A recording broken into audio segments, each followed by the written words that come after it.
Now more than ever, Lowe's knows you don't just want a low price, you want the lowest price. And with our lowest price guarantee, you can count on us for competitive prices on all your home improvement projects. If you find a qualifying lower price somewhere else on the same item, we'll match it. Lowe's, we help, you save. Price match applies the same item. Current price at qualifying retailers. Exclusions and terms apply. Learn how we'll match price at lowes.com/lowest price guarantee. Everybody, welcome back to another episode of Quarantine Blastics of Jade and XD. Today we have a very special guest, media personality, Shar. Yes. Hello.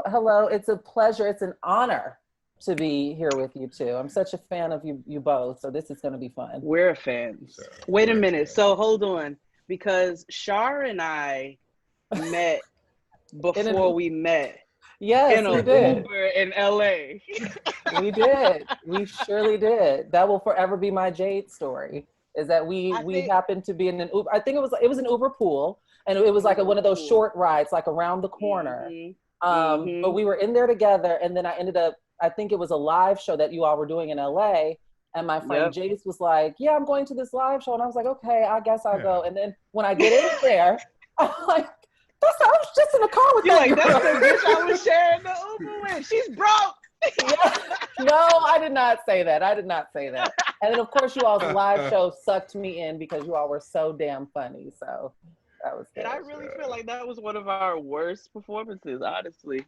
It was. That was our very, very first live show. It was just. Yeah, we wrote it. I think we wrote the thing in the hotel in LA. Listen, Jade and XD, LA is a tough crowd, regardless of what you're doing. LA is just, it's a different crowd.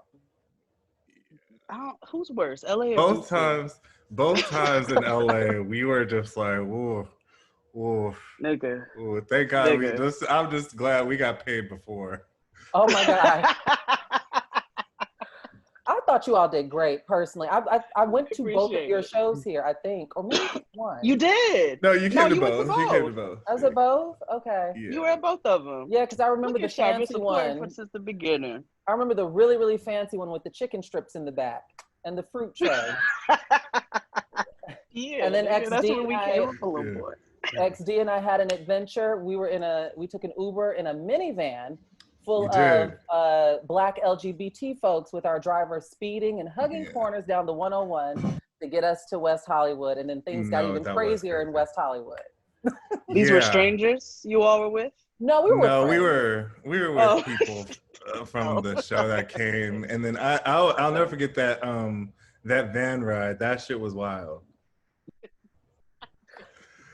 Okay, so today we are covering the most auntie movie. I thought Waiting to Exhale was a really big, like the auntiest of movies, but How Stella Got Her Groove Back is the auntiest of movies. It really should be called 90 Day Fiance. Cautionary tale. I told Chris Rogers that today when we were watching it. I said, this is a cautionary tale of what not to do. No, I said the same thing. I was in my room like, red flag number 1. That nigga wants Cocoa Puffs? No. Don't ask me to bring you back. Not even him just turning out being gay. It was just like, nigga, you got cereal in the bed. And there were so many moments in this film where I was like, there's no way. Even think back to how they met. When she's eating breakfast alone, and he just kind of pulls up his chair. Like, it gave very Scammer, just the whole way that they met. Because what local is hanging? All right, hanging out at a resort. Let's go in order. Right, How Stella Got Her Groove Back, a cautionary tale about crushed velvet. There's a lot of crushed velvet in this film. I started counting. So if you don't know, if you haven't seen it, it's on HBO Max.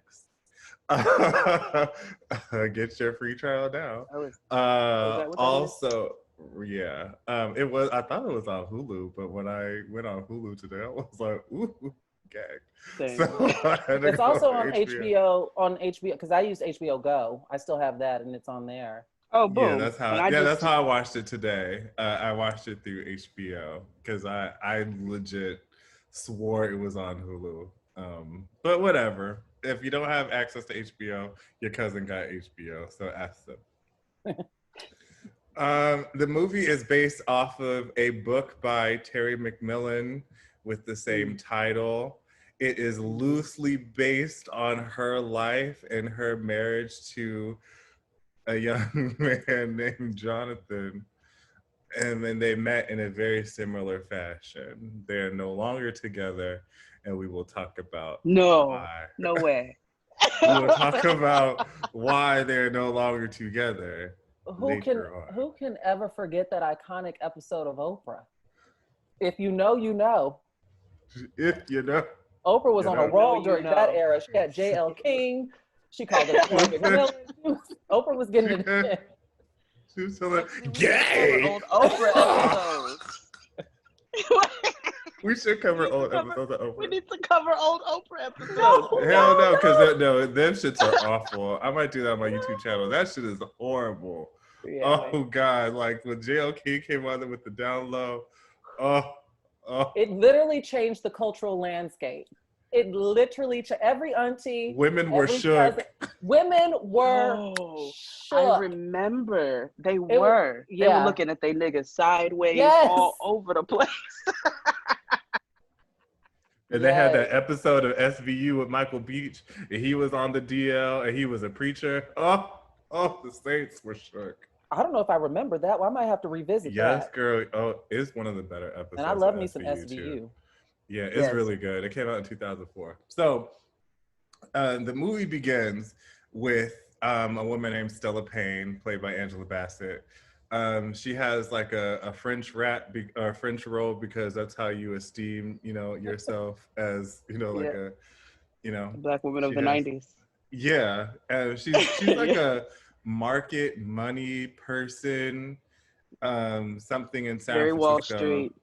It was very like stocks and bonds, and her coworker, the white guy. I never know his name, but he will forever be Mr. Andrews to me from Titanic. Forever. Captain. Yeah. Oh, I just know him from First Wives Club. No, XD, that's Mr. Andrews Titanic. From the Titanic. That's Mr. Andrews, yes. Always and forever. True. A moment. Oh, and he was the king in the Cinderella with the multicultural one. Yes, he was. With Whoopi as his queen. Right. Who happens to be in this movie. So... Right. So, Mr. Andrews from Titanic is her like supervisor white man, because he white mans the situation very much later. And she's like, killing it at work because all Black women kill it at work. Because that's what we do. Like saving the day again. That's what we do. And she's just busy and all this good stuff. She's like, I have things to do, but I have an appointment I can't get to. And so then all of a sudden, cut to, we meet her sisters at a spa, and we realize that uppity shit, because it's a lesson in code switching, because Mama was like, prim and proper at work, whatever, and then her sister's Regina King. And who was a breakout? Who is me? She was a breakout in this film. But what I didn't like, and we were kind of talking about this before we started recording, but I remember watching this film, like revisiting this like a few years ago, and I'm like, why the hell do they have all these jump cuts? It was like an issue with continuity. Like, how did we get here? And now we on a plane, and that I just felt like certain things were missing. So many questions and loopholes in this thing, especially when we meet Winston, because there's a lot of, I have questions about money, I have questions about travel, I have questions about questions about why a local is hanging out at a vacation resort. At the resort. I mean, Number one, I was waiting for him to say he worked there. I said, well, maybe there was something I missed from the beginning. Maybe I didn't recall. No, that nigga was hanging out at the resort, partying, drinking. Very 90 Day Fiance, like you all said. Very scamming. Also, in this scene with her sisters, and don't crucify me for saying this, but what's the actress's name? Suzanne Douglas. She has, is it just me, or does she have a very Whitney Houston-esque quality to her? I don't know if it's the tone in which she speaks, or maybe the Zaria rate. Mama? Yes, she has a very Whitney. It's more Whitney Preacher's wife. Yeah. Yes. I'll give you that. Mm-hmm. It's, I don't know if it, like I said, the tone in which she speaks or like the rate in which she says her words, but she was giving me a little bit of Whitney as, and her name was Angela. Like how hard, I had that, you know, for Angela Bassett, how challenging. They did not work hard for that. Like, I would be like, I can't be on the set and there's an actress whose character's name is Shar and my name is Shar. I'm going to be turning my head. No. Like, it's just not going to work. No. And it's odd saying I was your own thinking the same name. thing. Yeah. Right. Angela. And it was very apparent that Angela was married to a white man. Oh, yeah. She was She giving acted Tamara like Mowry Housley. Oh my, all the vineyards, baby. So they all at the spa, you know, being black, and then like there's happens to be a white woman in the mix, and she becomes a part because, of course, they had to sell the movie, so they had to include some white people in it. So yeah, she has two other sisters. One is played by Regina King, named Vanessa, and she is an EMT.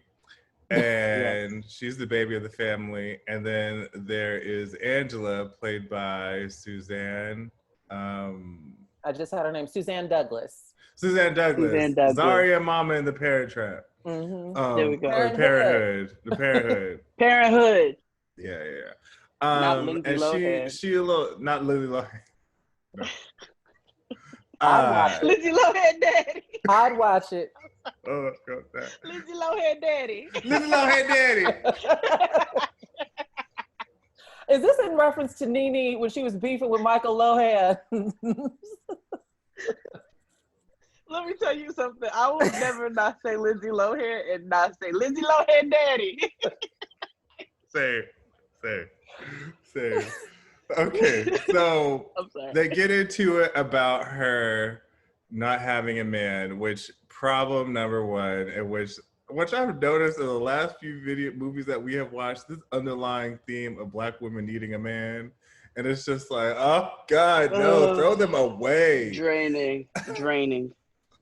You don't need, no, that's the problem with this world. Mm-hmm. They are accessories. I can say that because my nigga is not subscribed to this Patreon.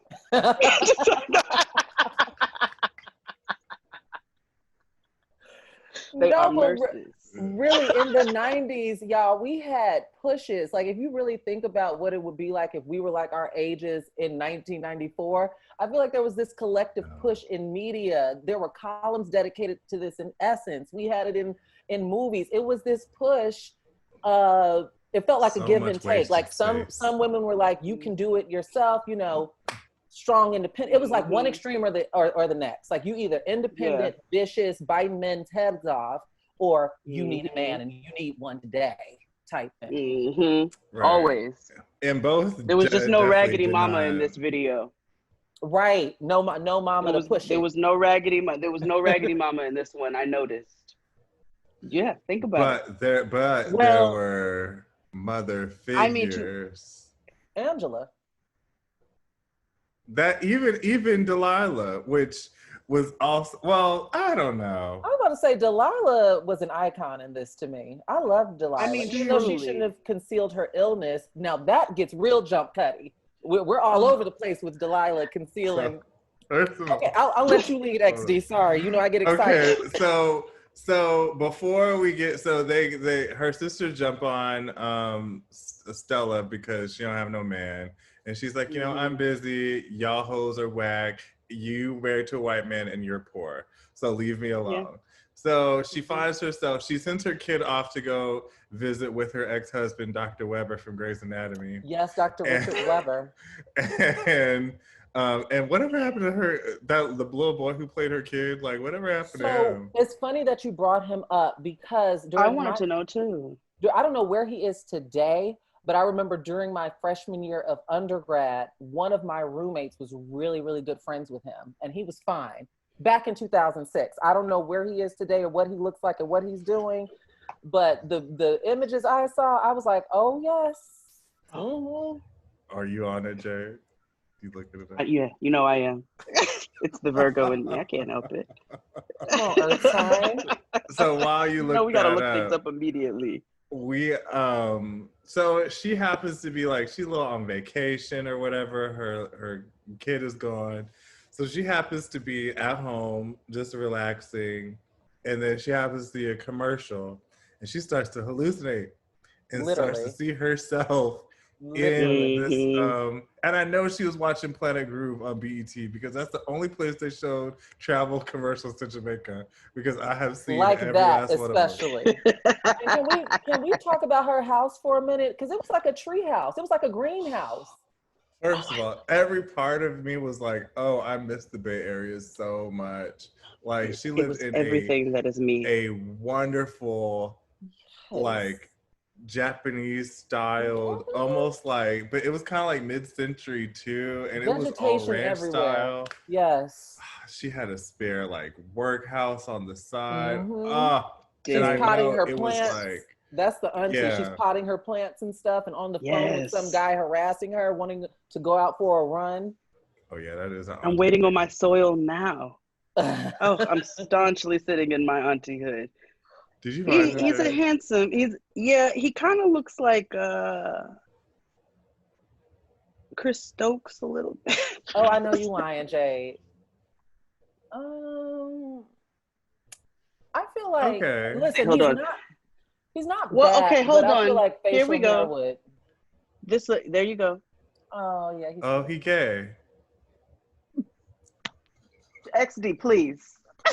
XD, please. Nobody is calling it like I see it. Oh yeah. Sweet holy God. Man. I mean, he's a very handsome young man. He's very handsome. This is why we're gonna get canceled one day, XD. It's your fault. That's why we're behind a paywall. You can't get canceled when you're on cable. Sometimes the call comes from inside the house. Now, hold on now. Yeah. Now hold on now. So the house was beautiful. Like that was the best part of the whole damn movie. I was like, well, we could just show this damn house. Mm-hmm. Truly. So she eventually calls her friend Delilah, who happens to be Whoopi Goldberg. And Whoopi Goldberg's like, bitch, like, let's go. It's nothing. While she filled the mannequins, because I was like, I too would love to tell a nigga one day, get some more penis material, baby. Yeah. So. But XD, you didn't. What's his face? Remember, she calls Delilah, and Delilah has a voicemail that sounds like Eartha Kitt. And then Delilah ends up calling her back. I have that written down because I was like, Whoopi had her Eartha down. That impression. Yeah, she did. And of course, like Angela Bassett calls her a couple times because she's neurotic. And it's like, we should go to Jamaica. No, we shouldn't go. I'm just playing. I have a bunch of stuff to do here. Blah, blah, blah. Mm-hmm. She was allowing her inner saboteur to take over. Mm-hmm, yeah. Too relatable here. Yeah. Too relatable. Yeah. Maybe she was a Taurus. Wait, are you a Taurus, Shar? What's your sign? Capricorn. You're a Cap. Another Earth sign. We got the Earth sign trio here. And I'm Virgo rising. Thank you. Yes. Taurus, Virgo, Cap. Yes. I love to see it. Anyway. Taurus, mm-hmm. Oh my gosh, look at us. You can't tell. I don't like going outside. It's like 3 superpowers. You are very candid about the situation. Yeah. Very much so. Very, very much so. Quarantine is just the best thing that ever happened to me. Oh my God, nigga. Listen. I just got everything together. It was great. Yeah, me too. It's been wonderful. Honestly, I've been let me see. Yeah, let me tell you something. I set up an entire seating area in my room. I mean, bought at least I heard a chair. It is just the most glorious. I have lived in this corner. Do you hear me? It is my corner for life. I got a new I love backdrop. everything about it. This used to be gold and sparkly, but I just wanted this to be like a pink room. Well, wait, you have a sitting room? Well, it's not a room. I'm in a corner of my living room, but this backdrop used to be gold. But I wanted it I to love be it, pink because though. my chair's got a little pink flush to it. So I'm like, yeah, let's just keep up with the theme. It needs to be Yes, themed I though. love You see it. all these creases, but it's okay. No, but it looks good though. Thank It you. looks good. So So let's they go go to Jamaica. yeah. They get to Jamaica. How they never really make plans of how they go. They just go. They literally just go. Yes. Like the next scene is Jump Stella scene. on a plane. Yes. So I said, well, I guess they decided that they were going to go. So they go to Jamaica, and Stella wants to work out, and Whoopi is me. Bitch, I did not come all the way to Jamaica to go running on the beach. Come meet me at breakfast time. I'll be Jade, in the bed. I'm the exact same. Even when this made me think of that damn episode of Insecure when Andrew and Molly went to Mexico. Who is doing a 3-mile hike uphill Not to I. zip? Not on vacation. We were What? on vacation. No, The whole not purpose I. of vacation is to vacate It's what to we vacate. normally do. And she want to run on the However, beach and stuff. I'm not working out at home, but I'm damn sure not doing it on vacation. Hello, No. break. We are on holiday. you. Who works out on Nigga, holiday? I'm drinking from 8:30 if I'm up.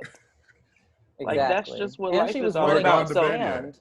You know that resistance when you run on sand. Like, girl, please. don't You nobody and have your time for micros. them. Right. Right. We're not all vegan. Right. So she gets to the hotel and she meets up with Delilah, and then it's a bad bitch link up in the lobby. And Delilah's like, oh, I found us some thug daddies to fuck with. Wait, you made me drop my blood. Oh my God. I mean, that's what happened. Like, it was really much like Keisha's Valley. Like, come on, we got some thug daddies to fuck with. I cannot. And Delilah's like, you can't keep Keisha on a leash. can't keep Keisha on a leash I leave. So cannot. they go, let's go Darrell. They Geo out the deal. Right. So they get to these niggas who are the unklest of uncles. Ooh. They both be in stuff. I never know their name. Stepdaddy. It's Yes, Beyonce's Richard stepdaddy. Lawson, Tina's husband was in this, and between them, they got 3 Super Bowl rings. Like the most uncle, like that's what Delilah said. They got 3 Super Bowl rings. Yeah, it was Richard Lawson. What you didn't mention is also in this scene, as Delilah's pointing out, Buddy and what was the other nigga's name? Buddy and Jack and Buddy. When they step down those steps, that was their names. The guy that walks by and says, "Welcome to Jamaica," and they go, "Ooh, that's Terry McMillan's husband, or who he was at the time. That's his cameo." Welcome to Jamaica, ladies.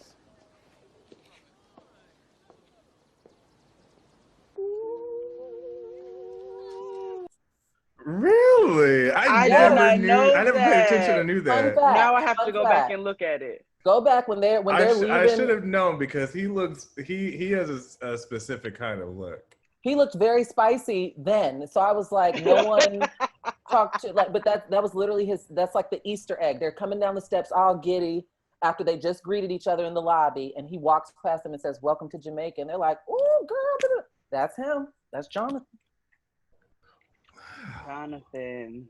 Huh. Well, they meet these. Is Jonathan really Jamaican? Yes. He is? Okay. All right. Okay. Very Jamaican. Okay. I just needed to know. Yeah.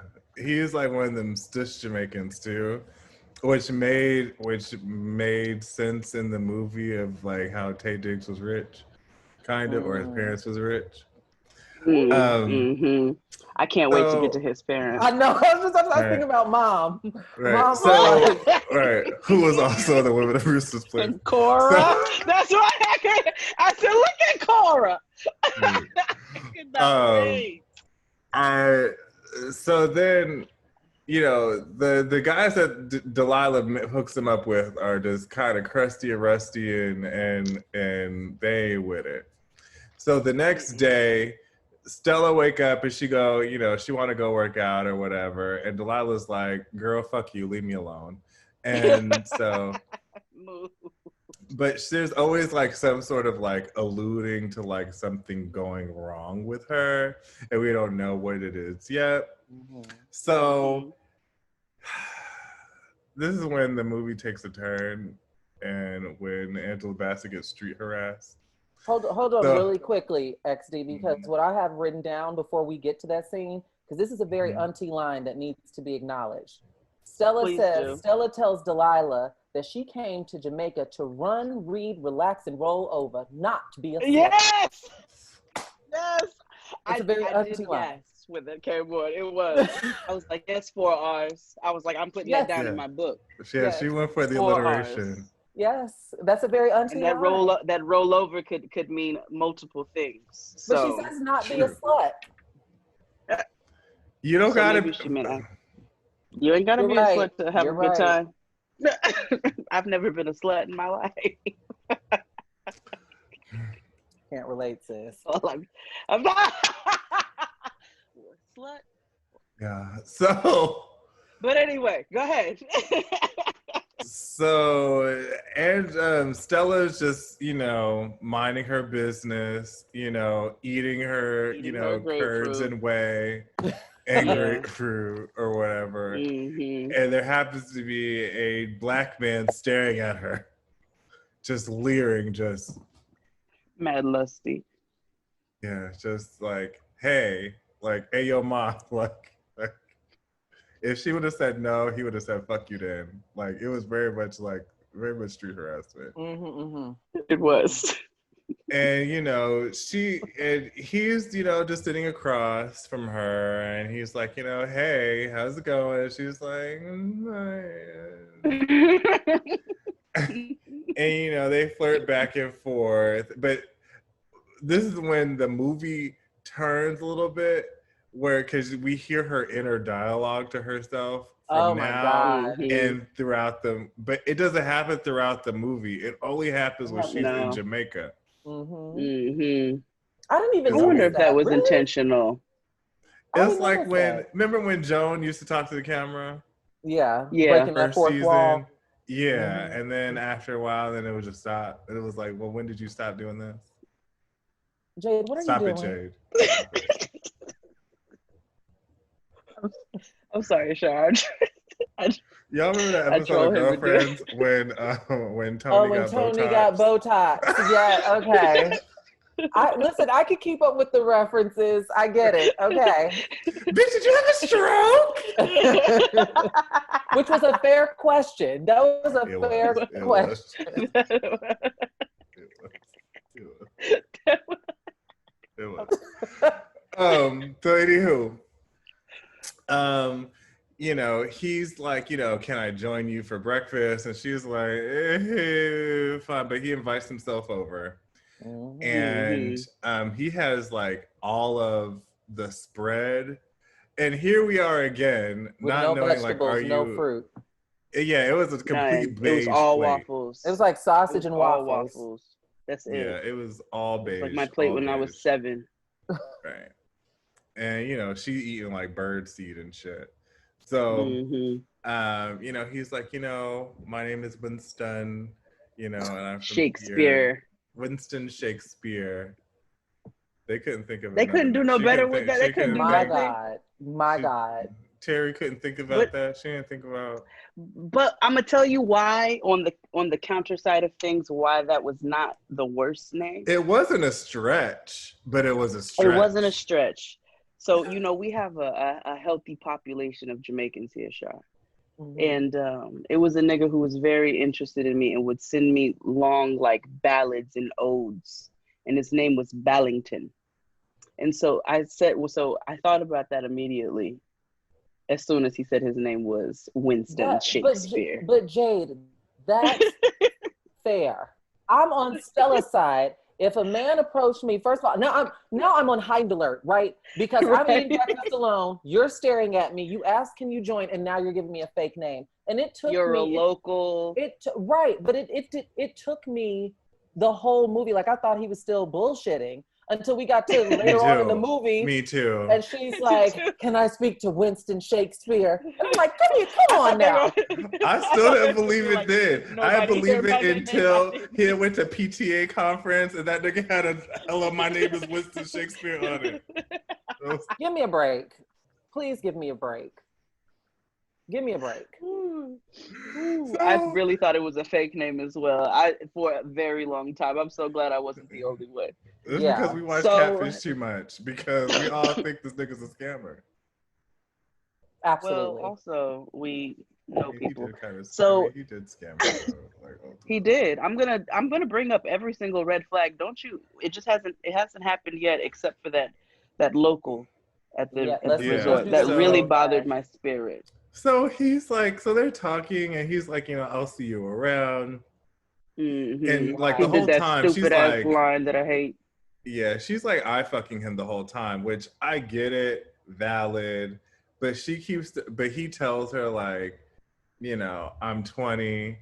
And she's like, No, before he says that, he asked the question that I hate. How old do you think I am?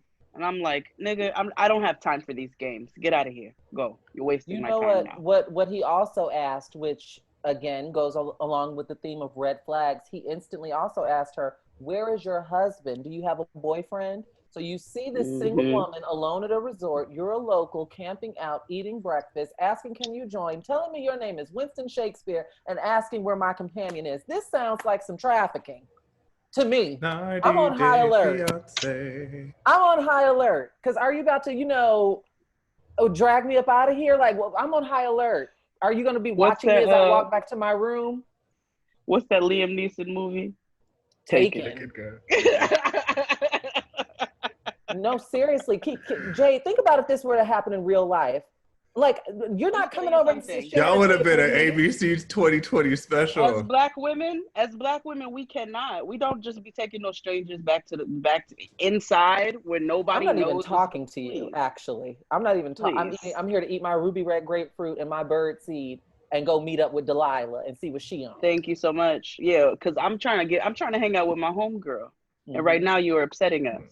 So he tells so she harps on the fact that she's 40 and that he's 20, and I had to like Google like Terry McMillan's age, so I was like, because I was like, this came out 98, so she would have to be 68. She's 68, so I was like, this might be a little bit more realistic than what I thought. And how old was Jonathan? 20. Oh, so that was like their real ages? Like he is super young, and if you go watch clips of like Oprah where they were on, like he just presents himself as really young too. Yeah. Oh, she was bulldozing him in that Oprah interview. Like you could tell the power dynamics. But I don't know. Listen, I date younger men. Younger men come knocking on my door, and depending, I might answer. But Shar, you also not 40. I know. I'm 32. No. However, the youngest I'll go is like 27. Like, not even joking. I can't. That's not even terrible. 26, 27. I can't go under that. Like if a 20-year-old came to me, no. Well, I don't get hollered at no more. However, unless it's a dirty nigga outside the bodega, I don't know what that says about me. Oh, by the way, XD, I wanted to share something with you quickly. I'm sorry, this is completely off topic. I bought myself a new shoe to wear in the streets. Do you know what it is? I mean, I'm concerned because I don't know, in light of recent protests, that you're going to black it up, and so you purchase a Chinese slipper. so I'm a little concerned what you quite purchase. Opposite, actually. Quite opposite. A Birkenstock? A comfortable, airy walking shoe. A Croc? A Tiva.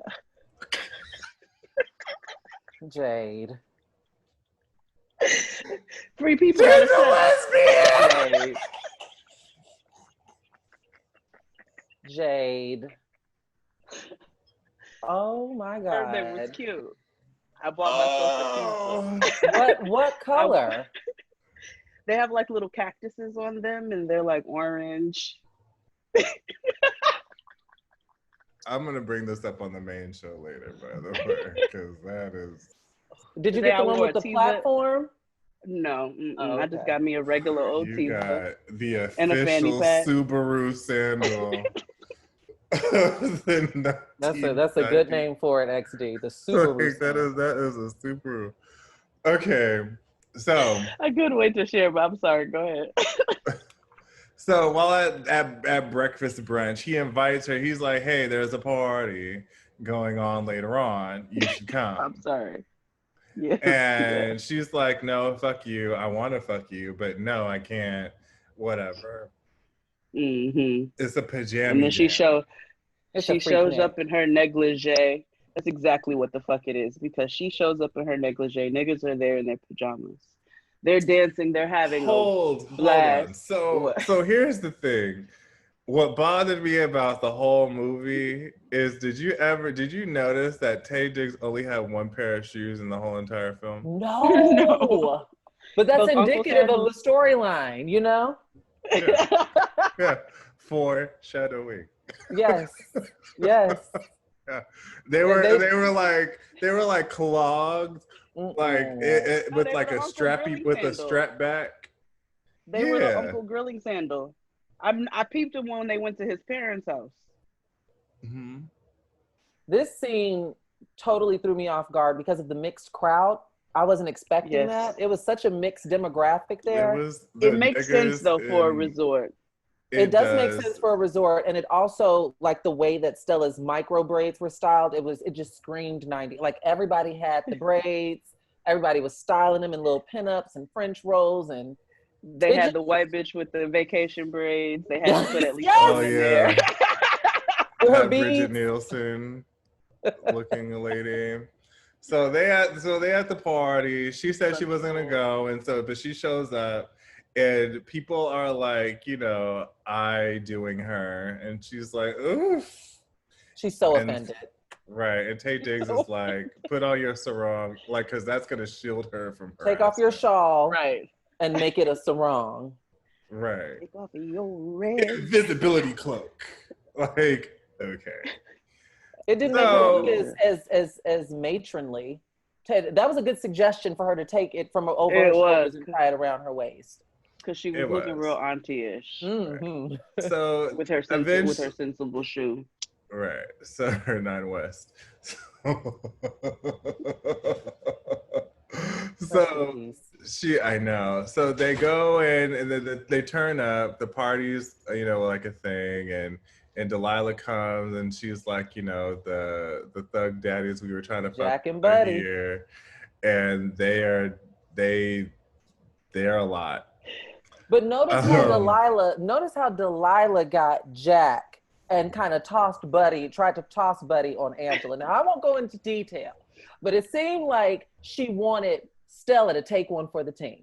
And that's what I'm going to say. Absolutely. Of course. You got to take one for the team. There's always one. Yeah, Delilah got the real fine, even though he had the gold fronts. Richard Lawson was clowning in this movie. He was clowning in this movie, and I want that. Yes. I want that grill that he had because he had the outline joint. Yes, he did. I said, "Ooh, it's hot." I like that. So they parlaying in the club because in the club we all fam. We all fam. So they the club, the party changes, and titties start coming out. I thought Homegirl got on the mic. I was just saying, Homegirl got on the mic and the party shifted. Dallas turned it, okay? Daisy Fuentes got on the mic and said, "Oh my God." Bitch. That was Ananda Lewis. Dallas was like, turn up. It was titties out. I thought I'm saying, because I'm like, I'm not pulling my titties out in this club. Like, I'm not. When I would have left. And then, you know, white men love to pull their dicks out. And I just am not. I'm just good on that. I'm good on that. But then, like, some of the men's underwear was questionable in the thing. Like, they had bikinis. Some of the men folk had thongs on. Some, and I was wondering, like, some of their during V-necks filming, looked like a U-neck. Yeah, it was just a lot, and so they leave. They're just like, "Ooh, this is too much." So what was she saying? Hedonism? She was at hedonism? Yeah, probably. Okay. Mm-hmm. I want to also mention that I wrote down that Stella at one point was getting her life at this party and Delilah was pissed. And then Buddy showed his ass. Buddy showed his entire black ass. and Dirty Stella Red wanted pulled nothing to do with his. him. He pulled his chorizo out, and then Mhm. he pulled out his little chorizo. His, it was behind drawers, but it was a little chorizo But underneath that still, belly. yeah. Yeah. So I, gross. I'm gonna have Do to y'all pass on remember? Buddy. If I got Winston behind me grinding up on me, Buddy, I'm definitely passing. I'm so sorry, We beloved. we forgot a key part. Do y'all remember when oh God, wait, what was Richard Lawson's character's name? Jack. Jack. You remember when Jack was rubbing on Whoopi's feet? And she was like, not that one. That's gonna give me a heart attack. Yeah. Yes, auntie. Another auntie line. And she told Stella, she said, I'm gonna take him to the porn shop. Yeah. Now, see, hold on, Jade, because what I heard, because I do sometimes watch with subtitles because I be doing other stuff. The subtitle said porn shop, but what I heard was pawn shop, and I thought it was in reference to his front. Yeah, it was pawn shop. Oh, pawn shop. But the subtitles, the closed captioning said porn shop. Yeah. Well, then let's go with porn shop. That's more fun. And more Delilah, more on brand. More Delilah. More Delilah. Right. Okay, so they're at the party. They're Titties at the came party. out. They leave. leave. Was this when she asked, "Do you want to be intimate with me?" Which is a stupid question. Who talks like that? No, I don't have That's that what. written down. So I actually noted that. Yes, that is what she says. She goes, "What are you saying? That you would like to be intimate with me?" Because I literally wrote it down because I was like, nobody talks like that. I do. I'd be like, you trying to fuck or what, Bellington? It was that night. That is. It was that night because remember he got a job like the next day. Wait, you would ask if you trying to be intimate with me? I would. Or you trying to fuck? Let's be clear. What are your intentions? Do you plan on trying to be intimate with me? You're such an old-fashioned lady, Shar. You know, XD people do. You like to be courted. People in LA do joke around and say that I'm just so saved. Some people have even called me Shar McCain, which is such a huge insult. But I cannot help that I have certain traditional ways in which I'm not concerned. I'm just traditional. You know, people out here doing all that throuple and all of that. And I'm like, that's not for me. But I'll celebrate you. And so people, yes, some of the community calls me Shar McCain lovingly, not as an insult, but it's an insult to me. And they say, Shar's so saved, girl, don't call her over here. She ain't gonna participate in this. And I'll be like, I'm glad that you know. Tribe. I'm glad that you tribe, gang. Because I'm not doing that either. So they get intimate to Mary J. Well, they Blige. try. Well, yeah, they try, and then it don't work out. Oh yeah. Wait, did they? Because what I have in my notes is that it was a jump cut, and we're at the pool. Yeah, remember they try. Remember they try to do it, and he gets frustrated, and he has to go to the bathroom or whatever because he's beating himself. That's later, up. though, isn't it? No, he tries to play a prank on her, right? No, that's later. So what happened was after that, what I have down is they were at the pool and they had a discussion. Oh yeah, kissing, overlooking the sunset. That's when we get that scene with them on the blanket, overlooking the sunset. Yes. And they move closer. Yes, to they each other. inching all close like middle school students. And then he gets to kissing her neck and stuff, and she's feeling it. She's feeling it. And then he puts his hand in the ice bucket where the champagne is. That's what it was. And puts it on her back, and she locks up, and he realizes, oh my God, I'm not with one of the 18-year-old locals. I'm with a woman, honey. Yeah. And he would retreat to the bathroom. But then she plays a prank on him, pretends she's in the bed, and then jumps on his back, and that's when they realize they can have a good time. Oh, and they had sex in the canopy. It was the white, like the canopy. And the mosquito. Oh, girl, those were mosquito nets. Yeah, that was a mosquito net. They try to make that shit look like an In Vogue video, but I was like, no, girl, that's to just not get bit. That was one of my notes. I was like, they fucking in the mosquito nets. No, but I really wonder what made her change her mind, because that was such a mood killer to me. Like you put an eye, like we're in it, and you know, and then you retreat to the bathroom. I wonder what made her just concede to it and be like, well, let me just play a joke on him, because my ass would have been like, yeah, I think you should go. Like, I knew this wasn't gonna work out. You're a child. Have you seen Tay Diggs? You're right. Tay Diggs is not mine. Here's the thing. I thought about this today. Huh? Did you say pink dick? No, no, but that makes sense also. But no, he's not my type. He's not my Oh yeah, he's not my speed aesthetic. either. Here's the thing, No. like he's one of those niggas from the '90s who I can accept the fact that they are fine, but they just would not be fine for me. Up Like there. I could appreciate Handsome. like oh that nigga was fine. Like every black gay boy and woman remembers that scene in the wood where they were all naked and shit. Like that was iconic and great. But if and when I saw Tay Diggs on the train with his white wife, His white wife Adele Dazeem. yeah, Adele Dazeem. Well, they're not together no more, but I still, know. they. Wife. I was just looking at him like, yeah, no. No, he That's looks a like he lot. works I in can- IT. He does. He looks like he just dates white women. Like he just Yeah. has that look, and it's okay. Yeah, he does. Mm-hmm. Which means he's not for me, because I like niggas. I do want to point out that in this scene, as they were inching close to each other, did you all notice who started playing like on the soundtrack? Who was singing? Sorry? It was Mary J. Blige. I said another Mary. Angela Oh, yeah. Mary connection, peak 90s auntie, right? We had it in Peak Waiting to 90s Excel. auntie. We had it in Yes. Waiting to Excel with Not Gonna Cry and Bernadine. And here we Yes. are, With Mary J. again. Blige, beautiful. That's one of her Yes. better songs Connection. too. And it was when It they were is. fucking. They played that song too. Mm-hmm. They did. I could appreciate Handsome. like oh that nigga was fine. Like every black gay boy and woman remembers that scene in the wood where they were all naked and shit. Like that was iconic and great. But if and when I saw Tay Diggs on the train with his white wife, His white wife Adele Dazeem. yeah, Adele Dazeem. Well, they're not together no more, but still, I know. they. Wife. I was just looking at him like, yeah, no.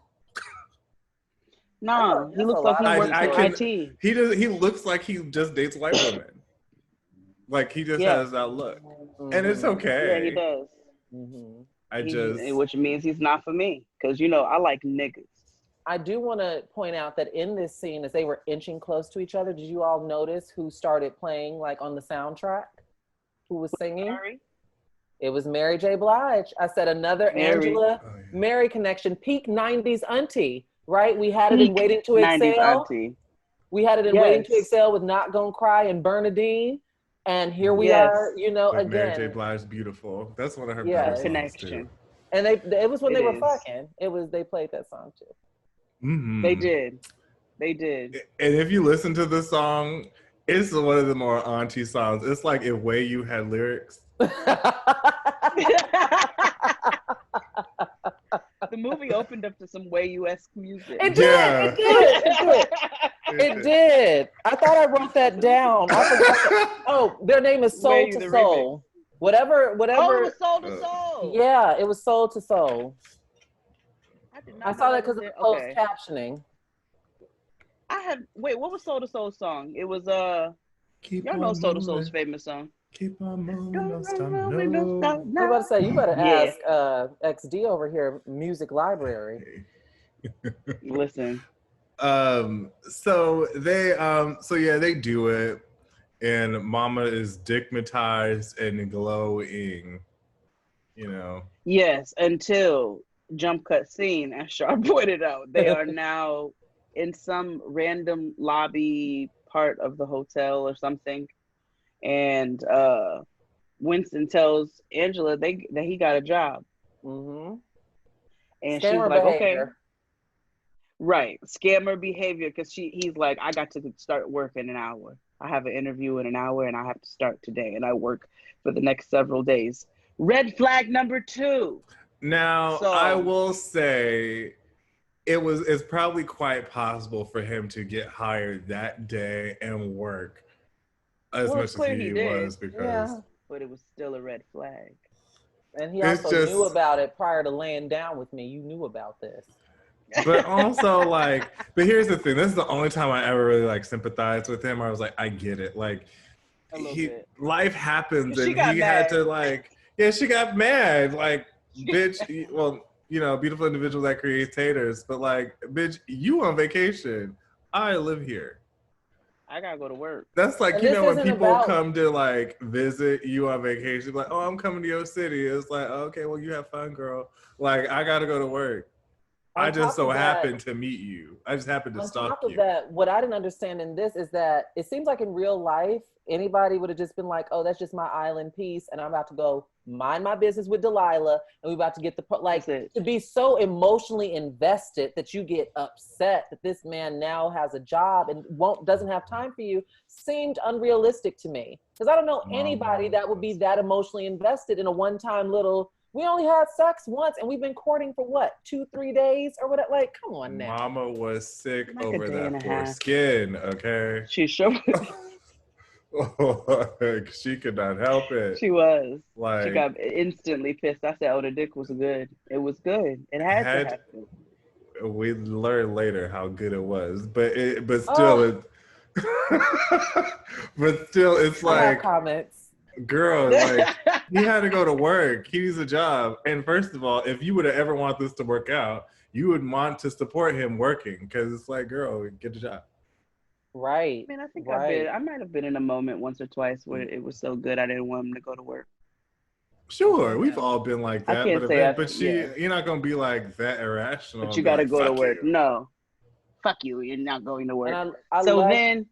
Oh, go ahead. Oh, no, go ahead. Go ahead. I was just saying, I love that the conversation that she and Delilah had afterwards, when Delilah was like, was it good? This is, again, auntie. Yeah. Auntie. Yes. Was it good? Very and sister. Stella goes, better than that. And then Delilah says, return the man's phone calls. Like, here we are, we back on the same.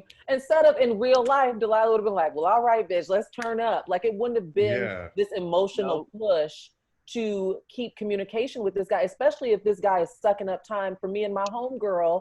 You know, as Delilah, I'd be like, okay, girl, well, let's push. Where's the next club? Where's the next event? You know, now that they didn't even hardly hang out. They didn't at all. They didn't even hardly hang out. And I mean, I guess I don't know. I've never fallen in love on vacation, so I can't say now. This was. If I'm Delilah and I'm sick, we hanging out. That's it. And you know, Delilah was much further along than they alluded to. Mm-hmm. Right. And so while they're having this discussion, Delilah gets up and just looks, you know, at the pasture or whatever. And she's like, God is here. Foreshadowing. Auntie. Mm-hmm. Auntie.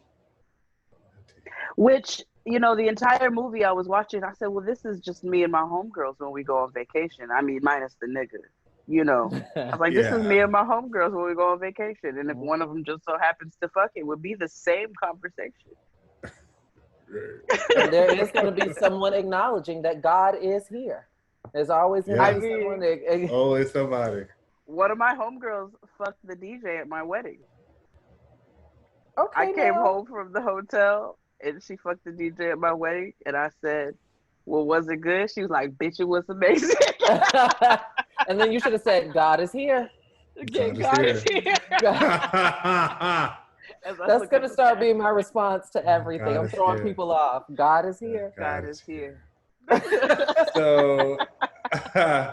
So fast forward, vacation. You know, she tries to go see or call Winston Shakespeare at his job, but he don't answer because the chef was like, I don't really know where that nigga is. Like, he might be at work. I don't know. He's out preying on another woman at the resort now that you're back home. Right. So Angela Bassett gets upset, and then she just leaves the hotel, and then cut to she's back home. Emphasis on cut to she's back home. No transition. To Angela sitting on the grass in a lawn chair reading What to Expect When You're Expecting. Was she pregnant when she left? Yeah. I don't think we really got a chance to see. Like, they noted that she was pregnant, but remember, all we saw really was the spa scene where she was seated and they were kicking water on each other. So we really I was like, did I forget something? Right. Okay, so she's and then she also gets pregnant, but she gets pregnant again in the movie. So like, she's perennially pregnant. Like throughout the whole movie. I must have missed that. Yeah, because they mentioned it at the cookout scene. Oh, you're right. They were having a second baby. She arrives and like you all mentioned, Angela is on the lawn. And this scene was hilarious to me. Baby sis Vanessa is always in some damn financial trouble. And she got in an accident in Stella's car while Stella was gone. And she also has as many one-liners as Delilah. Yeah. She came back, she was like, "Oh, I like your braids. You look like a real hoochie mama." And I mean that in a good way.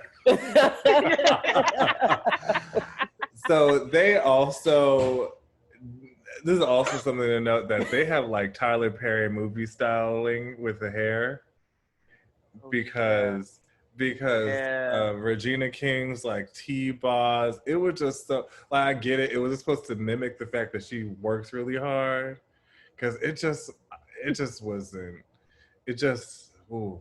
They didn't have like parts. So like if you noticed with Stella's braids, they did this weird crisscross thing over. It was like no part, and it was almost the same thing with Regina King's hair. I said, they didn't have the same budget as Waiting to Excel. And Suzanne Douglas, who played Angela, she stayed in one of those, like I said, a Whitney Houston-esque wig, like Whitney in character, Waiting to Excel. You're right. Preacher's Wife type wig. Yes, she did. Yeah, it was definitely a Preacher's Wife wig. Yeah. So, so Stella is a better mood. Oh, yeah. Yeah, remember she was super uptight, and because now she got some D. Oh, yeah. Right, because when Vanessa says that she got in an accident in Stella's car, Stella was like, "Okay, girl," and it's Tuesday or whatever. And they're like, "And what's wrong with you?" Right. I was like, "Wait a minute now. Why are you not freaking out?" She was like, "How could," and her sister was like, "How could you stoop so low?" And Regina King was like, "And how low did you go?" I will say Stella should have fought Angela though. Oh, a lot. If she wasn't pregnant, I feel like she might have. Yeah, Angela was a terror. She was a terror. She was definitely married to a white man. So then Stella goes to work. Jump cut. It's clear that there's jump cut to work, chaos and negativity. And she goes into Mr. Andrews' office. And he white man's the hell out of her. Trigger. Lets her know that when I tell you she has no job, she's like, "Oh, but your job is safe though, right?" She's like, "But I'm the one. They had to let go of one person, so it's gonna be me, right? Even though I be bringing in numbers and shit." But cool, I got you. Put out. And remember, she was the one, like we mentioned at the top of this, she was the one putting out small fires. Remember, she had her little headset on, and Mr. Andrews was harassing her to help him with the client while she's, just juggling everything on that phone. That pissed me off. Could you imagine coming back from vacation in a good mood and you find out that that's what I said. Oh my God. But I did truly appreciate this, because this was a scene that could have been today, because instead of her sulking or being depressed or what have you, or they might have done in any other 90s movie, my bitch said, "Okay, bet. I'm about to file a hefty fucking lawsuit." And she took care of her business, and she knew she was going to be okay. And she went home to her company. Started her own company, went home to her ancestor child, and took that nigga on vacation. And his cousin. Yes. She definitely did have an ancestor child. That child made her grits. I see. She got laid off, and my man's made her grits and pancakes. And I was like, "We love it. An ancestor." We love it. Right. We love to see it. A young kid. She got fired, and she's had enough money saved up and found herself back in Jamaica. Well, you missed a part, because they were in that driveway. And Winston called. Remember, she was stretching, getting ready for a run. And then her son answered the phone, and he was like, "It's some guy named Winston, and he has a funny accent." Then she ran her ass over there to that phone and got to chit-chatting. And did not care who was around. And did not. She said, I'm going to sit down on this garage floor and be on this phone. She was very Dre about it. Winston says he wants to come to the States, but he won't have time off for the next 3 months. And that's when she decided. Wait, Shar, he didn't even say time off. My man said, "I'm not going to have sick leave for another 3 months." Right. Sick leave. Bitch, well, how bad of a cold are you gonna have to go to San Francisco, my nigga? Like, what? And that was when I was like, oh, this is 90 Day Fiance. Yeah. Yeah. Red flag number 3. So she said she's gonna come back, and this nigga starts asking her for sneakers and Snickers. No, he asked her. He asked her for like the general like if you have family overseas or whatever, like the traditional like overseas family starter pack, like you give them like you know what cereals. I called it the Drea Mom snack pack.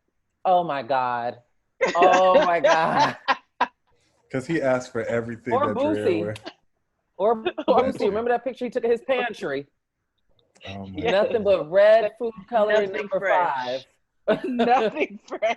Nothing but blue number 7. But he's dead, so we have to mourn him. Yeah, R.I.P. Yeah, exactly. So, so they go to Jamaica, and she takes her child and his cousin, and Winston comes over, which was so relatable. I want to say, I felt like the cousin relationship was so relatable. Very much so. I felt myself back in the 90s. Yeah, it was so like their interactions and stuff. Like growing up without a sibling there, and like you have your cousin who acts just like your sibling, and his cousin was Regina King's cousin, so she was obviously gonna be hood too. Probably gay. It was it was a set of ancestor children, honestly, because the little girl saw Tay Diggs and she was like, well, he's fine. So she did a good job. I don't see the problem. And I noticed that Angela never had a real conversation with her son. Angela, Stella, you see how confusing this is. Especially when there's a character named Angela. She never had a conversation with her son. Nope. About who this nigga was. He just showed up to the crib because the little boy was like, well, I guess that's her new boyfriend. That's why we came out here. So she never had a conversation with him, but they are just canoodling. She's holding hands. She's not trying to hide nothing or whatever. And then Winston, strips down to his Speedos and jumps in the pool with the kids. And that's when they become friends, because remember, her son was kind of feeling uneasy until Winston got in that pool and started saying, Marco. And then it's like, Polo, everything's good. Now we're friends and I love Winston. Oh wait, I forgot. But when he came, hold on. Yes, that's how I knew they were ancestor children, because her son, he walked in and her son goes, he's not quite 30. Yeah, not quite 30. I said, look at XD as a child. That was a very mean lie. Very mean. He's not quite 30. So they playing around, they playing Marco Polo and his Speedo. And then Stella and Winston go to the bar. This was pretty sick. I want to know if y'all, it was not only sick, but before we get into the sickness of it, I want to know if you two caught what I caught about the bartender, because it irked the hell out of me. What, that she was hitting, what, about the mother thing? No, go back and watch. She only had lipstick on the bottom. Yes. It drove me nuts. She only had lipstick on her bottom lip. Jade, she had a dry, natural, like nothing on the top lip, but the bottom was lined with brown and had like this reddish, copperish, just lipstick on the bottom. I said, I can't watch this. If she was a local, it fit. Yeah. Stop. No, you need to go back and look at this. Every Jade. girl I dance hall queen didn't have a whole lip either. If you want to talk about it, you got to look at the lip and Terry McMillan's ex-husband at the beginning. That's why I'm like, I have notes here. I have to go back and watch clips. So she's being a bitch and alluding to the fact that that's his mother. They're a mother and son duo, and this is where it gets sick, because these niggas are like, yeah, we mother and son. They play along for a while. Then you want to show her how much we missed each other, and they start making out. And I was like, that is nasty. I would never play along with this scenario. Yeah. And Renee from Jeanne was upset. She was.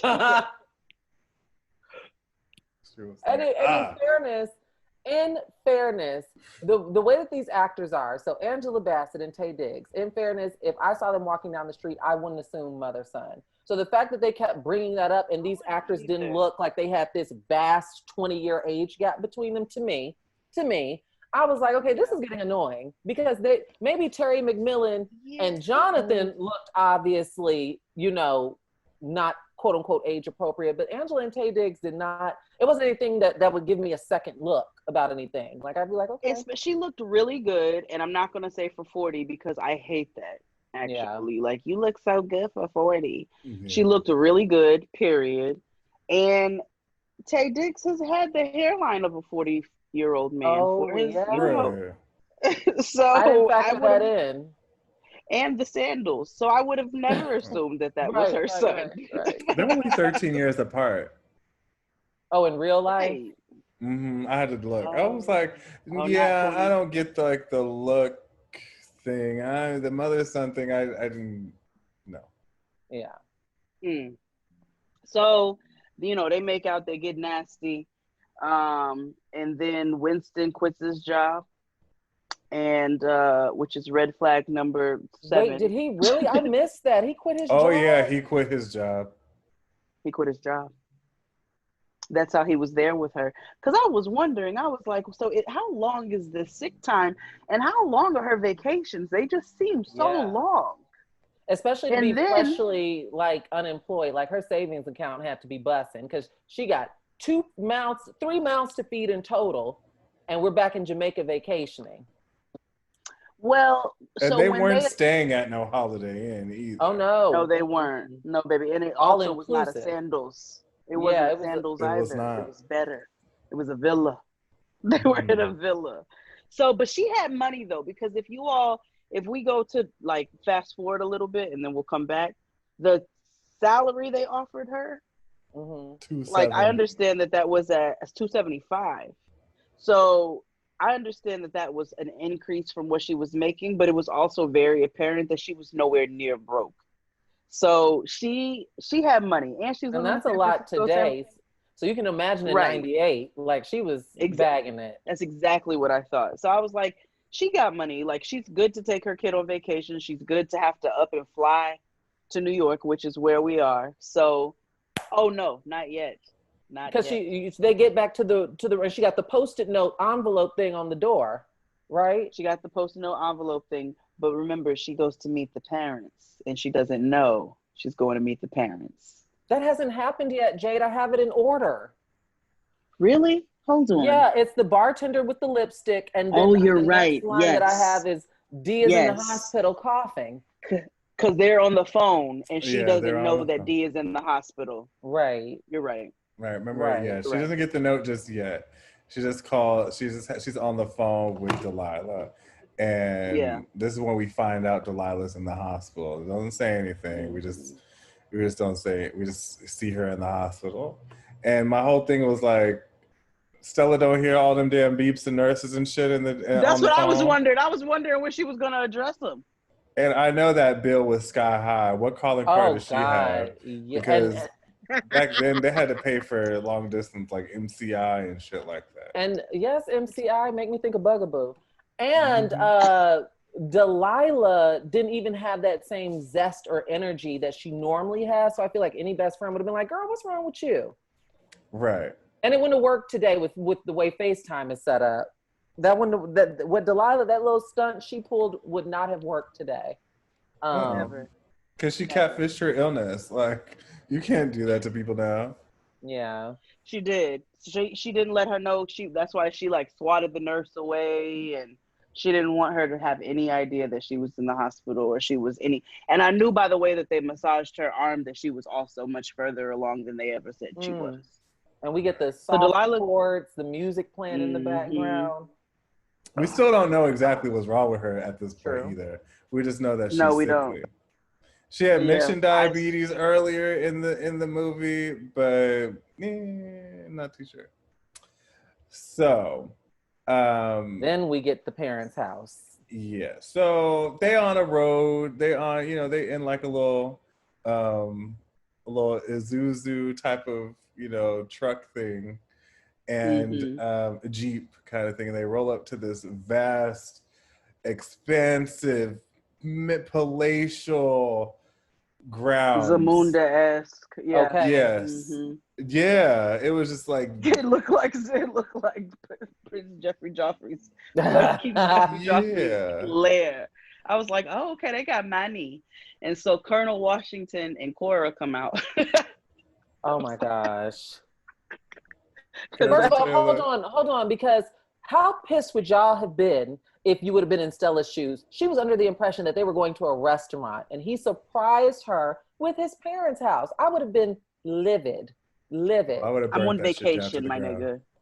I mean, down. Burnt and what down. What makes you think that she wanted to meet your parents anyway? Exactly. Well, look at how emotionally invested she was. So that was maybe a safe assumption on his end. Like, I don't know. Maybe that's like I meet your son, you meet my parents. I mean, they did jump right. I thought about that. That's an even trade-off. Ain't nobody jumping in with my kid. It is an even trade-off. Like my child. Mm-hmm. If I'm taking my child to your home, and she brought her son to his place, like integrated him into the life.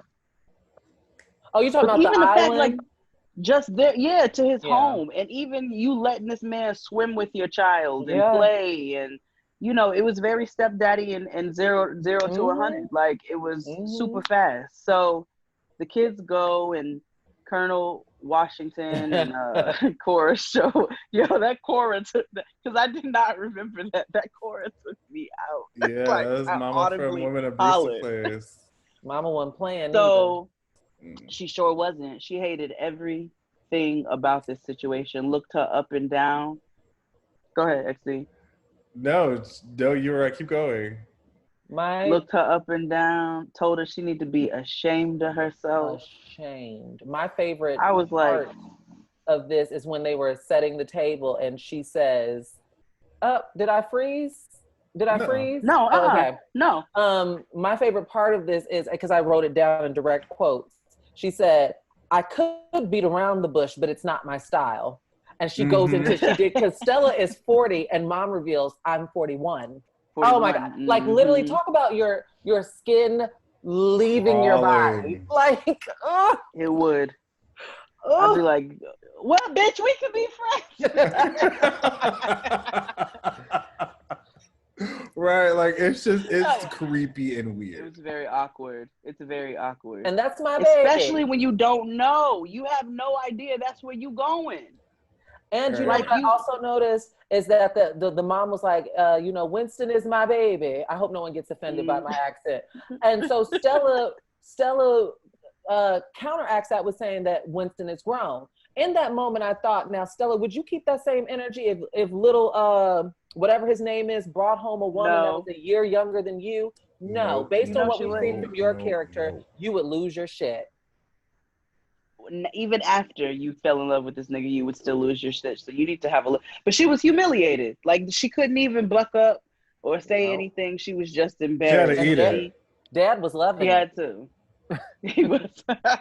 Dad didn't see an issue. He's like, welcome, He was Stella. into it. He was into it. She fine. So he's like, good job, Winston Shakespeare.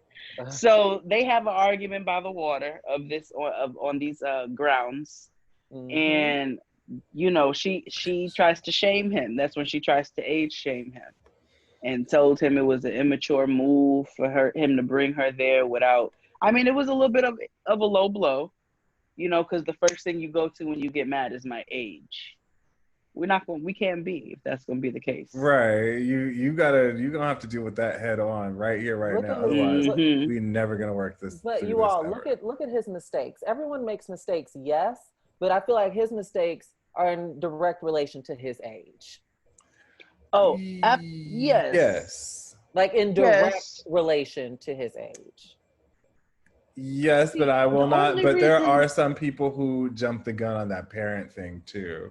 Because they're especially in Black dynamics, because Black families are so like just a part of who we are as a people. Like it ain't nothing to go to like, oh, I'm over at my mama's house, come over here, like it's not like some people think meeting the parents has way more weight than other people think it. Like they just think like, oh, it's just those people that I, my family is important. You should be a part, as opposed to just like, Mm-hmm. nigga, if I meet you, this is it. Mm-hmm. Like normal. No, it's true. Or you everybody got that one cousin who always has somebody new with them all the time, and they always think that they're the girlfriend. They always think they're the girlfriend, and you just treat them and laugh like they're the girlfriend, and be like, "Well, bitch, it was nice to meet you. I'll never see you again." Yeah, you give them a plate. I know. I hate when that happens, especially when I take to people easily. If You I'm like having a them. good time with you, it's like, damn, I know I'm not gonna see you. I see you Memorial Day, but I know I ain't gonna see you 4th of July. I know I ain't gonna see you Labor Day. You know, we don't need to follow My each other. cousin is a hoe. We don't need to follow each other. We really Y'all don't. not gonna last, but we had a good time. Let's just take kick my it number. Here. You're right. Let's just kick it here. We really don't need. Instagram is not necessary. Let's just woo. Oh, do you know how many girlfriends and whatnot have followed me, and I just be like, baby girl. I can't follow you many. because we getting too close. Because then you're gonna be like, all these other people are like, well, you see your cousins with him, how you know her? Child, leave me alone. That's it. So then, Winston, she's pissed. Winston tells her she's overreacting, which you never tell a woman. And then he does hit her with the okey-doke because he says, I wasn't acting like a child last night.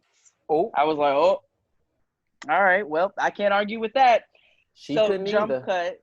She couldn't either. So jump cut to the they go back to the resort and they're fighting. They're in a fight. And she has a note on the door, and it's from Delilah's doctor to call her immediately. Dr. Stein, who sounded like a Dr. Steinberg. This nigga had no emotion. But then also, it's revealed that he thought that she would have at least known that Delilah was sick. Oh, and in the hospital. But she had no clue. So he had to deliver the news that Delilah passed, and jump cut they on the plane on the way to New York. So, wait. She didn't die yet. She didn't die yet. She was in the room with her. He just revealed that she had cancer. That's right. Right, but then the next scene is the funeral. No, it's not. Remember, she gets to New York. No, they're in the hospital, remember? She gets to New York because she sees Delilah before she dies. She does. And they put all that, they went up a step on Whoopi's foundation. Yes, because now not only is it, she gave her like a pale face and a smoky face at the same time. Yes. Not just a smoky eye, but they gave her like a smoky lip too. Like it was just smoke everywhere. It was just a lot of smoke. It was, but it had a little shimmer in it as well. So they're reminiscing and listening to Marvin and dancing, and it's very awkward because it's apparent that this is gonna be their last time together. And she starts declining very rapidly. It's a very sad scene. I actually got a little emotional. I'm not gonna hold y'all because I thought about it. I was like, one of my best friends last year was diagnosed with breast cancer, and she ended up beating it. Had a double mastectomy, but she when she told me that, I had a moment where I was like, is this the stage where we're at in life, where like my homegirls or even myself start calling each other and telling us what our ailments are and so forth and so on, because she's not my first. So I thought about that, and it made me think about girlfriends and homegirls, and I was like, I'm knocking on 40. I'm not far from 40. You know what I'm saying? This is not very far. So it was a bit of an emotional scene, but I got my humor from Whoopi's makeup. So that's what kept me going. So they are reminiscing, and then Whoopi is not doing well. Delilah's not doing well, and then jump cut scene. They're at the funeral at the church for the funeral. A very nice church, packed, beautiful, wall to wall for Delilah. I thought in this funeral scene that I'm gonna get this lady's name wrong, but Stella had the most Susan. What was the editor-in-chief of the Essence magazine? Where she had her collar like that. It was just the way that the braids were styled with the little turb and like with that band thing. Yeah. It screamed Essence magazine 1998 to me.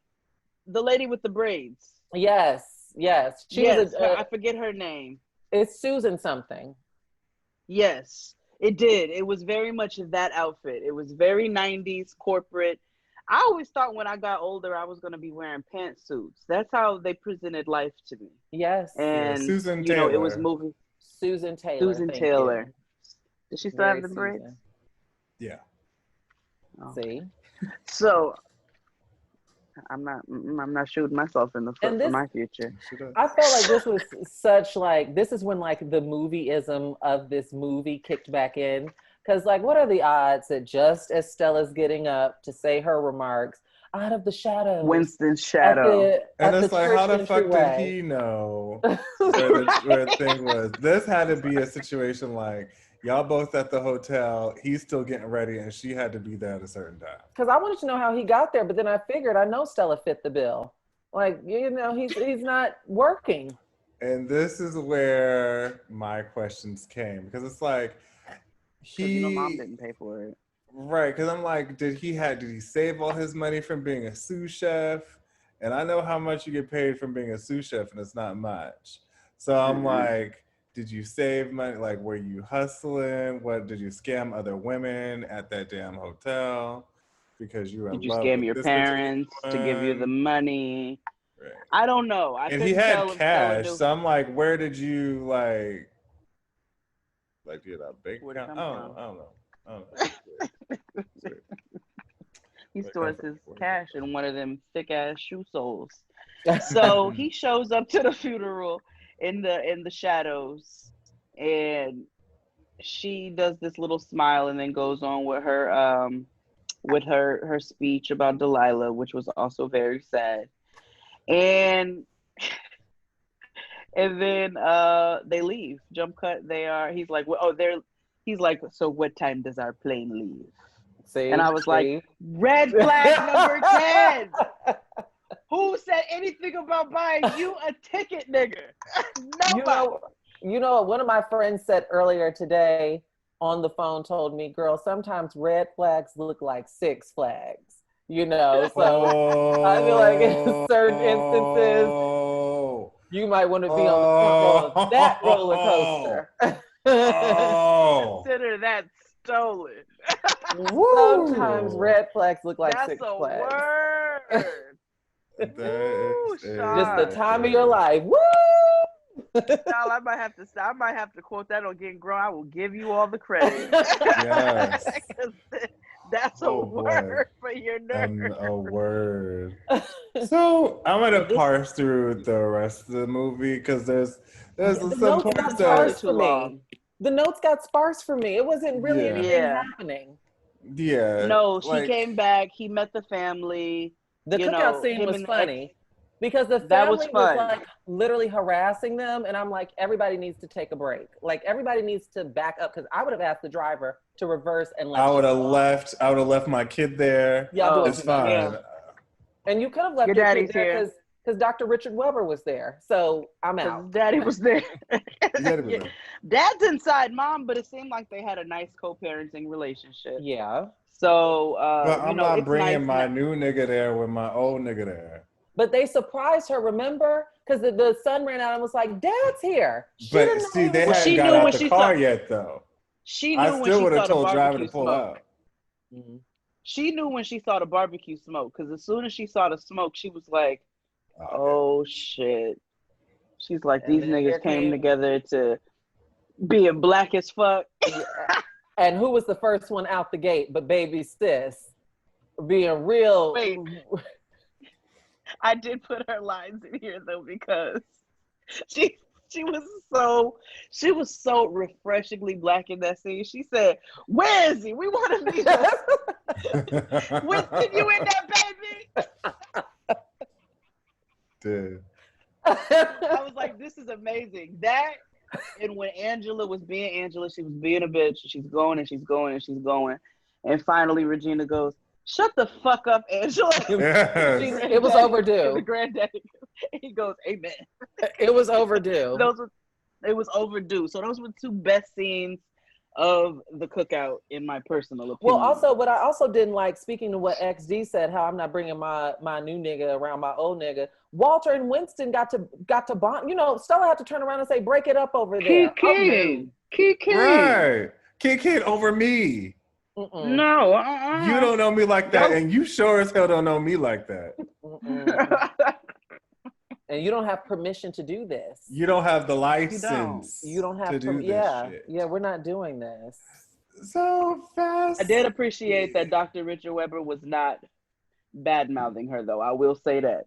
Right. I like the fact that he was, he was just talking straight, but he was like, but she is usually right. Like, he didn't badmouth her, and it seemed like they had a good relationship. But still, y'all niggas ain't friends like that. Isn't this the scene where shoot, I just lost my train of thought. Oh, this is the scene where we meet Angela's white husband, right? Yeah. At this cookout. Yeah. Mm-hmm. And I was like, it all makes sense. Because she was really ragging on Stella. That's why Vanessa had to say, girl, shut up. She was really like, I would have to tell my sister, I have one mother. Thank you. Have a blessed day. I have one mother. One. I don't need to hear nothing else from you. Wait, was their mother in the picture? She wasn't around. I don't think I'm guessing there's no mention. And I feel like, because I read the book many, many years ago, I feel like her parents are like they're dead. So it's just the three sisters. Okay. Yeah. Okay. So they go back to the crib. Winston gets the tour of his new house by Quincy, Ancestor Quincy. And then Ancestor Quincy steps up. He's like, I need to talk to you. We need to talk man to man. Like, we need to have a conversation, you and I. This is what, an 11-year-old introducing this conversation, like... Right, because the mother doesn't seem to be interested. Mom, where are Stella you? Drea Payne doesn't seem to be interested. And even with Dr. Richard Webber, I'd be a little skeptical about who my child is around, who my son is around. Hello? We all need to have a conversation, you know? You picked this nigga up in Jamaica and brought him back? Exactly. And he's just at the cookout and we good and he's moving in with my son. It is not getting ready to go like this. Like, this was not normal. Very movie. That is cool. No, you've met this nigga twice in person. Mm-hmm. You gonna bring him around my child? Absolutely not. So, fast forward, they talk, they get, they have a good relationship. They playing video games, doing all this, that, and the third. Stella's mourning Delilah. And then Winston, then they go to the movies. They have the movies. Oh my God. Where the unfriendly black hotties walk up, and this is where the age thing starts coming up again. The unfriendly black hotties came out. And Angela was so dismissive. You remember my sister Stella, and that's Winston. Or whatever. Angela was a bitch. Yeah. And she treated them like trash because of the movie they went to go see. She shamed them. She did some old Stella hated shit. The movie though. Again, this is a 20-year-old you're dating, honey. Everybody in the movie was cackling, and Stella was sitting there like, Because it looked like the equivalent of a Medea movie, but from the 90s. Yes, fair. Or scary movie. I will say there's some movies that you can't watch with a 20-year-old, like 40 and 20, like there's just some shit that we just not gonna see it. Right. A 40-year-old is not getting ready to go have a good time watching Pineapple Express. Like, I will say though, it might be the other way around because younger people who try to date old, they'd be like, I'm very mature for my age, and they'd be all like life draining, and they watch like silent films. They only listen to like stupid music like Nina Simone and shit because they want to feel like a bud or whatever. Oh my God. Don't listen. XD is it's true. It's true. Uppity blacks love a damn Nina Simone.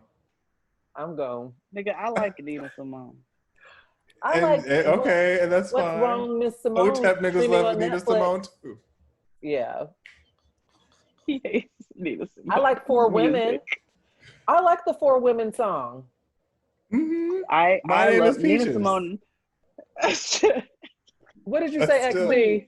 My Name is Peaches. Yes, that's the finale of it. Yeah. And I put a spell on you.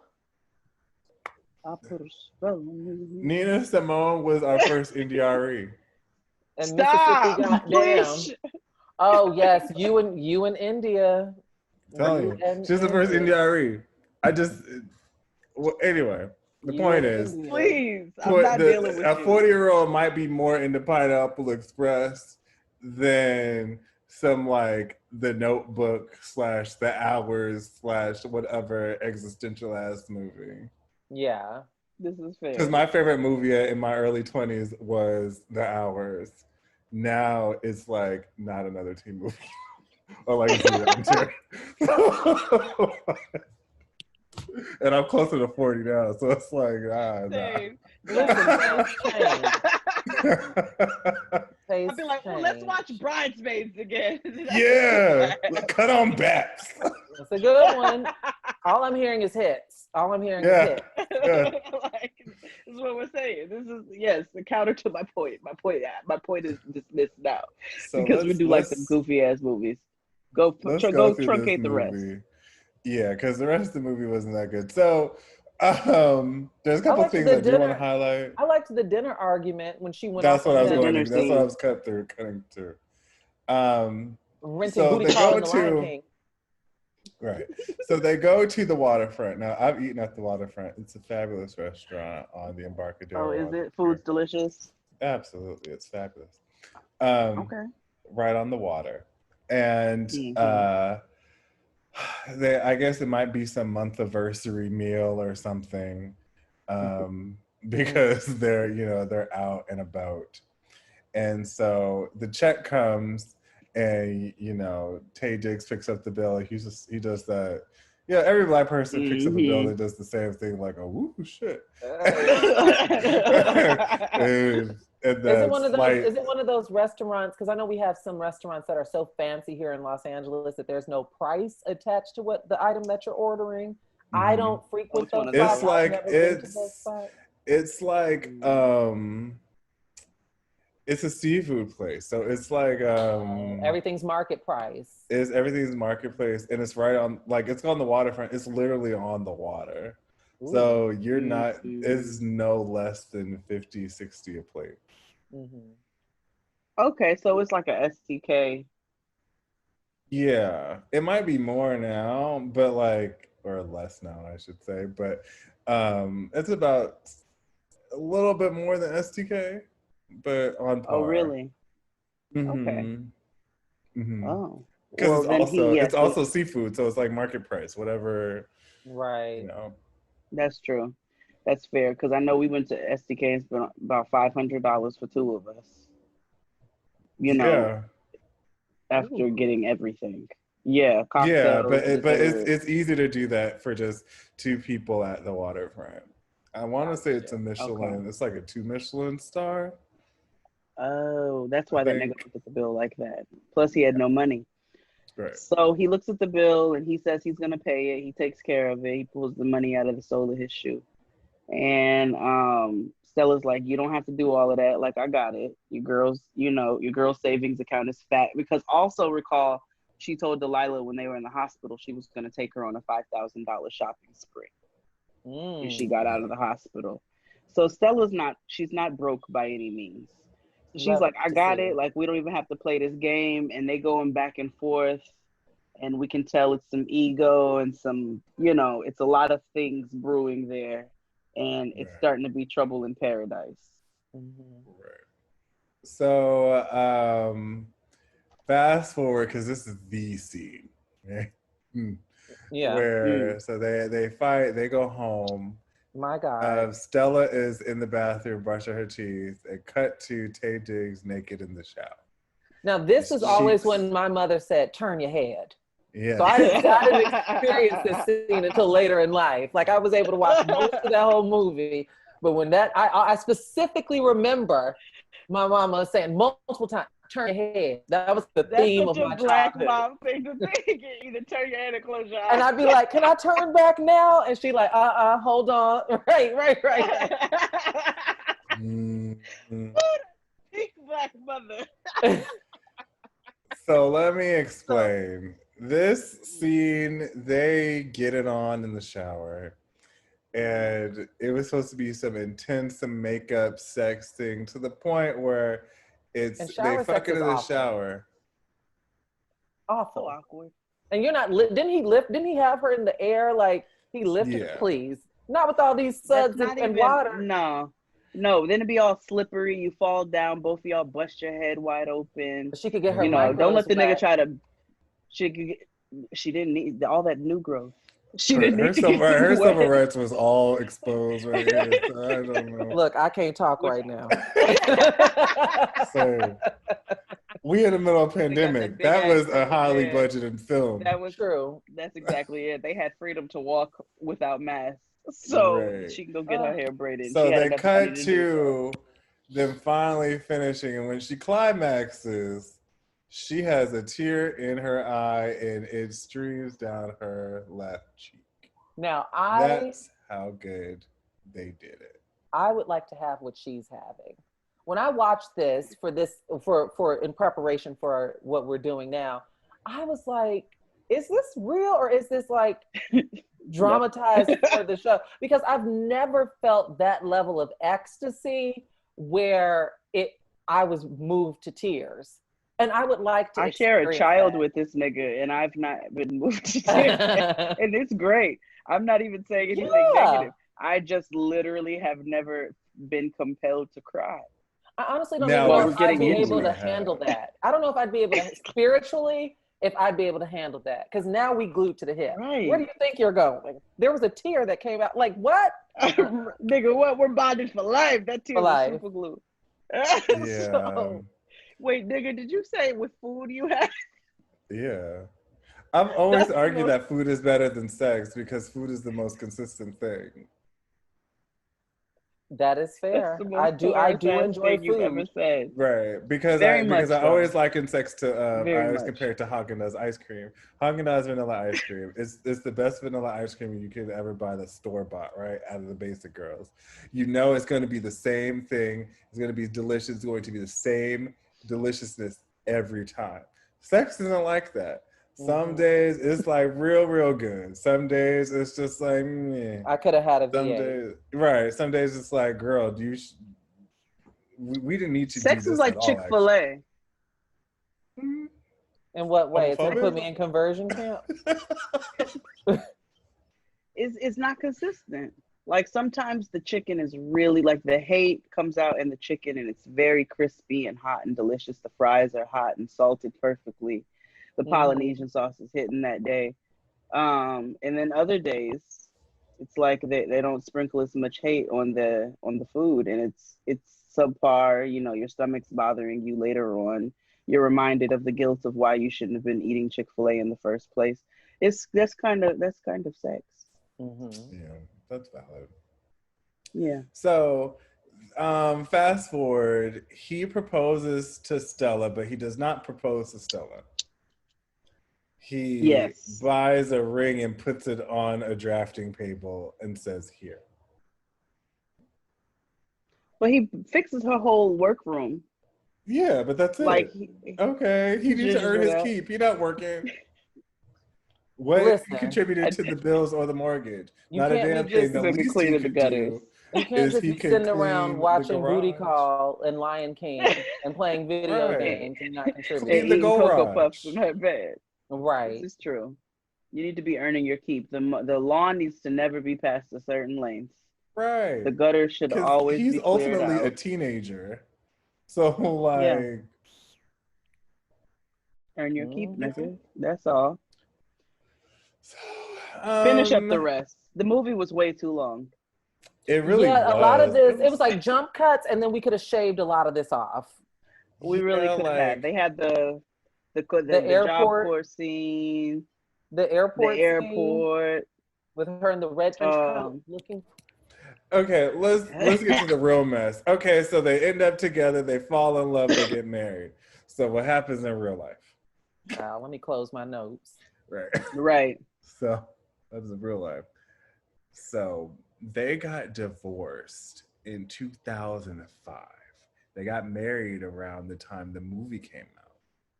Right? Mm-hmm. And the reason why they got divorced is because that nigga is a homosexual. And he willingly... Oh, yeah. Yeah, he admitted, like, nah, I typically kind of use her to get my green card. In so many words. In so many words. Yeah. Which was wild. Which makes me think, because I follow Terry McMillan on Twitter, and she seems like a very headstrong lady, to say the least. But it leads me to wonder if she had anyone, a sister, a cousin, a friend, that pull her aside to be like, girl, you tripping. You know, and I'm saying in like direct opposition to a Delilah or to an Angela. Because Angela, her concerns were valid, but her delivery was messed up. So did she have someone to be like, sis, what exactly, like, let's pace ourselves, you know? Probably, they didn't but show you know, any of love her is other blind, friends. though. That is true. She only had one friend, and that was Delilah, who lived across the country. And died. And Delilah just wanted her friend happy. Yeah. So, regardless of what it looked like. Based off of her own life circumstances. Right. Yeah. And in fairness, if I was in Delilah's shoes, I wouldn't have expected it to get this deep between Winston and Stella. Like, nobody nobody would have. Yeah, do your thing, fly him out. You fly out if you want to keep this going. But all of this emotional unpacking and love and pursuit and like, what? No. And you marry this nigga and he comes back with you and you let him come to my funeral? My whole problem, with the issue with them is this, like, you allowing this stranger around your kid.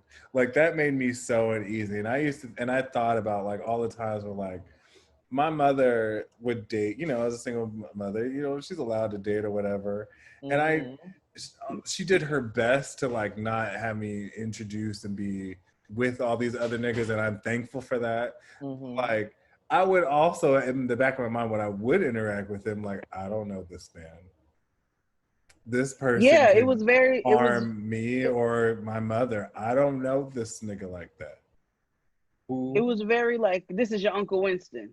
Like, it was very like, you know, it was get too familiar eager. real quick. It read as desperate, and Stella didn't need to be desperate. She didn't need Not to even be. a little bit. And what we also should mention is that the guy that had called her and offered her, you know, let's go running together at the beginning of the movie is actually, he resurfaces. We see him, and we see him at the movie theater with her sister Angela. It was like a double date type thing. Because did you all notice the energy that his date was giving off to Angela? I was like, girl, ain't nobody expecting this man. She like hugged up. She was super insecure. She was like, pressed. She sure was. She said, "This is my judge, and I'm not gonna let you take him." Okay. But he was also rude too. Yeah, he was. Everybody was rude. I liked when Winston was like, "We would love to go running." I like that energy. Yeah, I do too. Big nigga energy. Yeah. I like it. They're no longer together anymore. Terry became a little homophobic after that. She all right now. She had to find her peace. I understand why she was a little homophobic. Not saying it's okay. I just understood why. Right. And then that's why in the sequel to Waiting to Exhale, Getting to Happy is, you know, she addresses some of those pain things through the women in her book. So through Gloria and Savannah and Bernadine and all of them. So yeah, that was the movie. That was how Stella got her groove back. It was a very long movie about no reason. Yes, that was a cautionary tale not to just get married to some random stranger that you meet at Turks and Caicos. Yeah. Because he might leave you to go to Sweaty Black Night. I don't know. I hope the aunties are happy. I thought the performances were great. Despite the issues with the jump cuts and some of the directing, I thought the performances were pretty damn good. Yeah, the accent was terrible though. Oh yeah. Yeah, that's notwithstanding. Like we understood that going in. We knew what it was gonna be. It still wasn't worse than Angela Bassett's accent as Christopher Wallace's mother in Notorious. I thought you were gonna say Maria Laveau. That was the worst. No, that was that accent in Notorious was the worst accent I think I might have heard on TV. So that was the end of Quarantine Blastics for this installment. Thank you, Shar. Yay! For God is coming here. on. God is here. God is here. I will put, you can follow her anywhere and everywhere. Look around. There's a whole bunch of pop-ups, as you can see, as you've been noticing, and all that good stuff. You can follow all her socials there. But thank you for joining us. We had such a good time. Yes, Shar. Thank you for having me. This was fun. I hope we can do it again. Absolutely. Yeah, you're always welcome back. Thank you. Absolutely. Bye, niggas. All right. Bye, guys.